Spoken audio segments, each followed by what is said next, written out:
In question 2, the problem statement says classify the following polynomials as monomials, binomials and trinomials.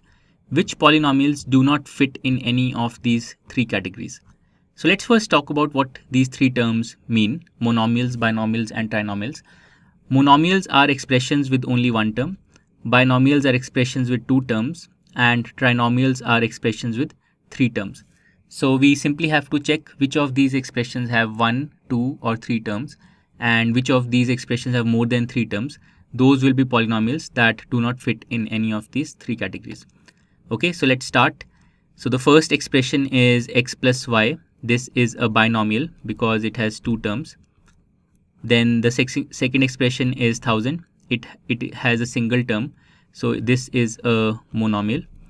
The third expression has 4 terms: x, x square, x cube and x to the power 4. So we will classify this as in none of the three categories. So we will write none in front of this expression. Then the fourth expression is 7 plus y plus 5x. So this has 3 terms. So this will be a trinomial. The fifth expression is 2y minus 3y square. So this has 2 terms. So we will classify this as a binomial. And then the sixth expression is 2y minus 3y square plus 4y cube.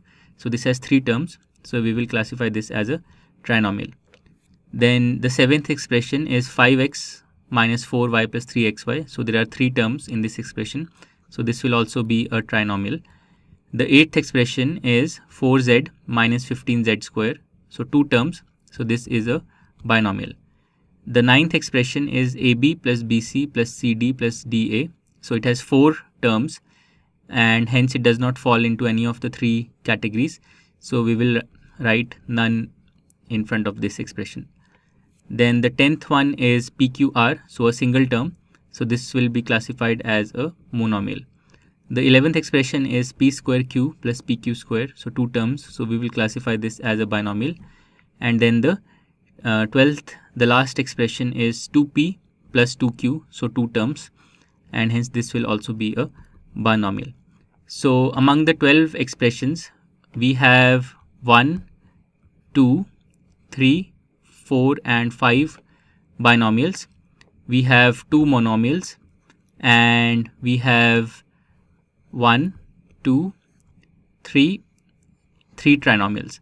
And we have 2 expressions that do not fit in any of the 3 categories. So with this, we have completed question number 2.